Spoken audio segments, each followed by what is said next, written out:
FLM, wide open thinking, world-class work, and far-reaching results. Now with locations in Minneapolis, Columbus, Indianapolis, and Washington, D.C. A strategic marketing and communications company dedicated to serving clients who specialize in the business of agriculture and the life of rural communities. Congressman Glenn Thompson from Pennsylvania's 5th District, thank you for joining us. Oh, my pleasure. It's great to be with you. For starters, can you tell us a little bit about your district and the kinds of agriculture in it? Absolutely. I represent the Pennsylvania 5th Congressional District. It is 16 of the 67 Pennsylvania counties, roughly 24% of the landmass of Pennsylvania. Obviously agriculture is Pennsylvania's number one industry. 1 out of 7 Pennsylvanians owe their job directly or indirectly to agriculture, and my district is pretty much reflects that. We have our largest component of agriculture is dairy. Our farm's average size about, I would say, probably 70, 75 head, with most farmers growing corn or soybeans, enough commodities to feed their cows.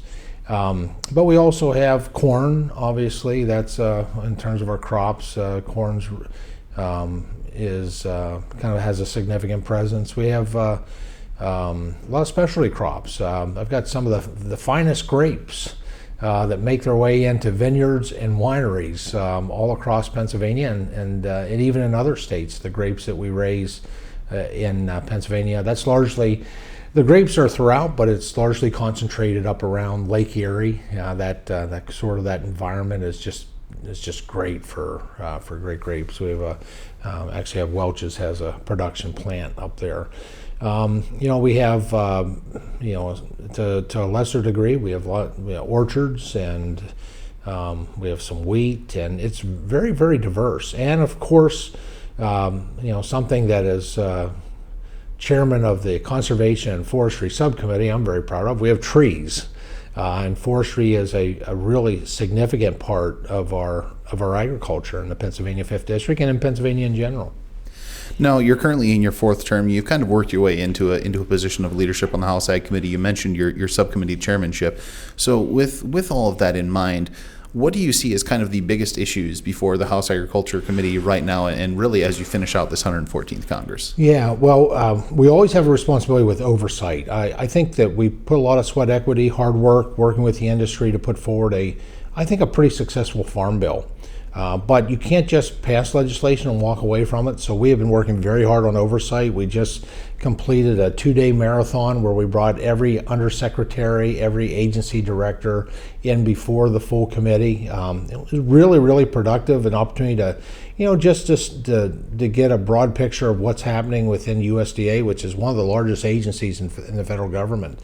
So oversight in terms of all, and in particular, I'm looking at really looking at dairy, the whole margin protection insurance model that we put forward. The jury's not in on that, but I'm watching and working with USDA to see, is that working? And if not, we need to learn from it for the next farm bill. We need to take the volatility and the uncertainty out of dairy. Obviously, for me and my responsibilities, really looking at the conservation programs, specifically the collaborative conservation programs. Made some great changes in the farm bill, a little easier for farmers and ranchers to navigate it. And we want to make sure that it's successful and make sure our farmers are getting credit for what they're doing for really reducing the amount of sediment and solids and phosphates and nitrates from going into our watersheds. So looking at conservation, looking at forestry, making sure that we got good, healthy forest practices. There's other things that we are obviously tackling. Come July 1st, we have this food labeling bill that's going to be going into effect in New England, and which is really not science-based. I mean, when that legislature, and I think it was, I don't want to misspeak, I think maybe it was Vermont that had passed that. I mean, they were playing let's make a deal up there. So consumers who are concerned about that type of a labeling bill, there were all kinds of exemptions. Now we tried to do, and we successfully did something out of the House. The Senate couldn't muster support for it. Basically to provide just good certainty for people who are concerned about biotechnology. In terms of making sure that the FDA there's a process if somebody's proposing something that's a new biotechnology crop or seed that there's just good testing. We actually provided within that legislation the first true definition, a standard definition of what is natural. That label gets put on a lot of things for marketing purposes, and so biotechnology really comes down to science. It's very clear how safe that science is. It really is a marketing program. I think that's something, I don't know, that's going to take the Senate taking some action on, but it's an important issue. It's going to, quite frankly, I think it's going to be a real windfall for trial attorneys come fall, and really is going to interfere with the interstate commerce of food commodities. Now, you also serve on the Education, Workforce, and Natural Resources Committees. What can you tell us about that committee work and how it might intersect with agriculture and rural America? Well, it intersects many ways. Start with the Natural Resource Committee. As chairman of forestry, I've got some jurisdiction with the Forest Service. But obviously, what we work on is also intersects with private landowners, and that's most of our forest lands. But our national forests, which really were taken out of the private sector and put into the public sector with a promise that they would always be productive. The USDA, the Forest Service in particular, would do its job of providing for healthy forests. That intersects so I have jurisdiction for that partially in my subcommittee in agriculture, but natural resources, I'm on the public land subcommittee. So it intersects quite well. Really gives me an opportunity to have, to be able to weigh in on all aspects of the Forest Service and the forestry industry, which is so incredibly important for us. On the Education Workforce Committee, I actually co-chair the Career and Technical Education Caucus. That includes agriculture education, and so very proud to be supportive of whether we're talking about our land-grant universities, and I happen to be a product of one of those land-grant universities at Penn State University, the extension services that comes through our land-grant universities, and programs like the 4-H program that's a product of that.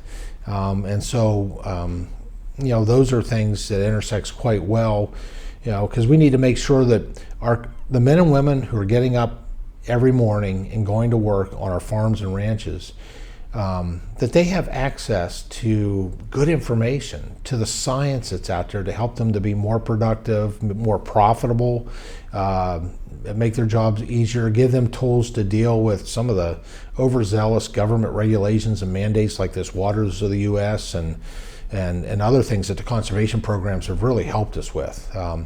At the same time, our future generation of farmers, that comes in the form of 4-H and FFA.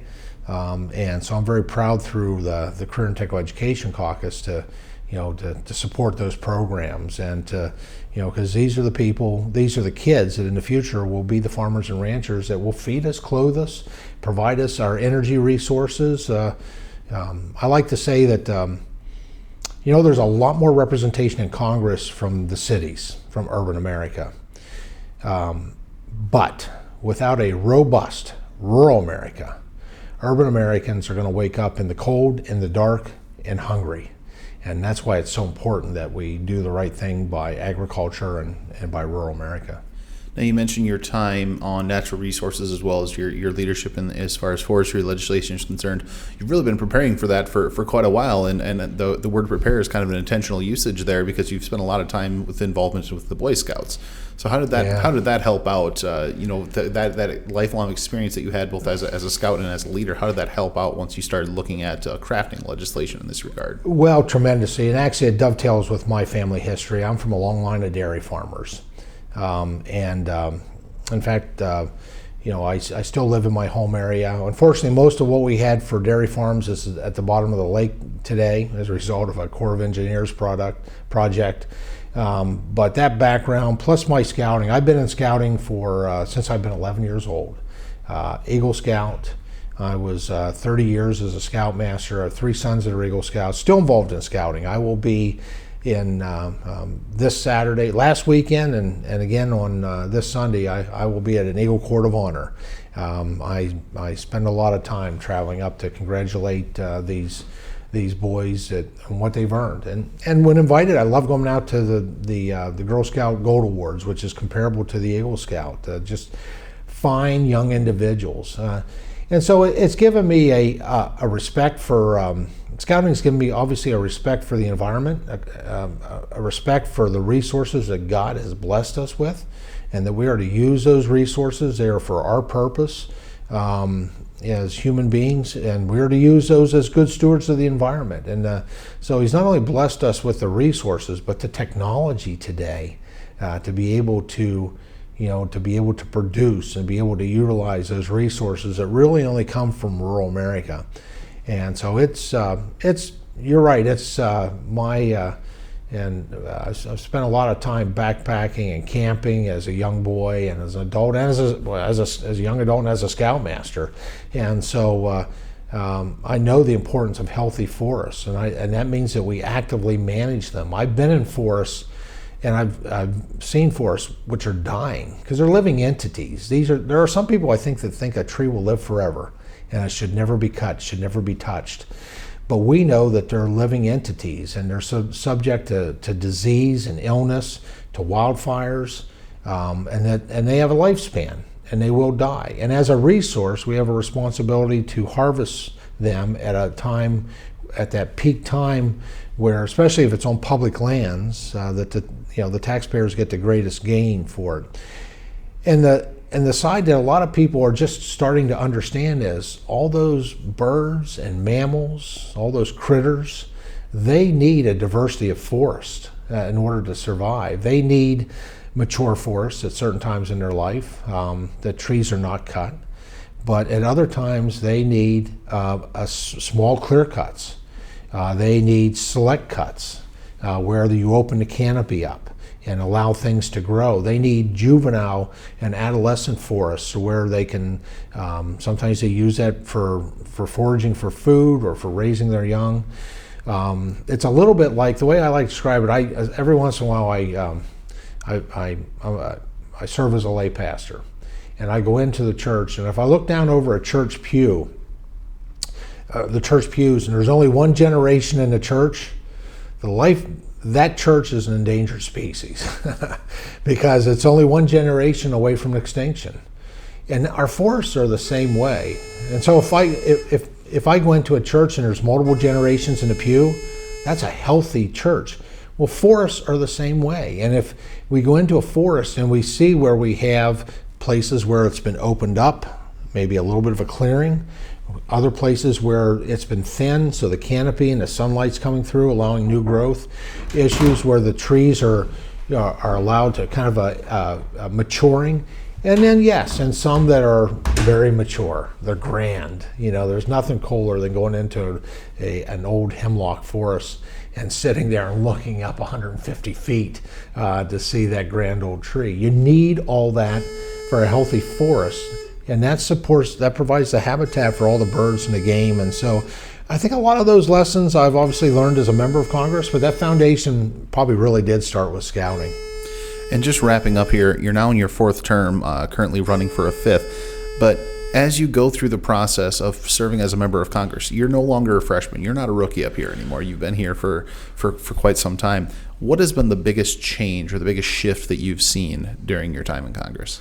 Well, it's amazing, and this is just my fourth term. And I was, when I was first elected, my seniority, I was 433 out of 435, and there were 2 vacancies. I was dead last. And today, I'm a senior member on the House Agriculture Committee. And so, new lessons learned. A lot has been maybe not new, but it's refreshing. And the Agriculture Committee is bipartisan. I don't care if you're a Republican or Democrat, if you serve on the House Agriculture Committee, you are dedicated to the success of rural America and the success of the agriculture industry, and you are committed to the men and women who wake up early every morning and work our farms to feed us and clothe us and give us the energy that we need and building materials. And that's that's really refreshing, and that has not changed. That really has not changed. I'm happy we finally got. It wasn't that passing a farm bill was easy, because it was not. That was a lot more difficult process than I expected it would be, and part of it is because most Americans and most members of Congress are too many generations removed from the farm. And they don't understand how important these policies are. They don't understand how these policies impact the sustainability of agriculture, so that we will never, ever in the future be dependent on another country for our food source. And if there's something that's become, a lesson that I've learned, is how important it is that we give people an opportunity to return to the farm. Now, whether that's attending a county fair or supporting a 4-H program or coming out and bidding on a critter that one of the 4-H kids or the FFA kids have, or whether it's coming out to a Farm Bureau function, it is important that we help people get back to the roots so that they understand that a gallon of milk doesn't start with a convenience store, and a loaf of bread doesn't start at a grocery store. There's people that work hard every day to produce those things. That's going to be tremendously important if we're going to get through the, I think some of the resistance when it comes time to reauthorize the Farm Bill, because reauthorization is very important. That's where we fix what's broken. That's where we maybe something new has emerged, a new threat to agriculture that we need to address, and maybe there's things we no longer need to do any longer, and that's a good thing. And so I think that education awareness has come to my attention as being so critically important. Congressman Glenn Thompson from Pennsylvania's 5th District, thank you for joining us. Thank you. It's been an honor.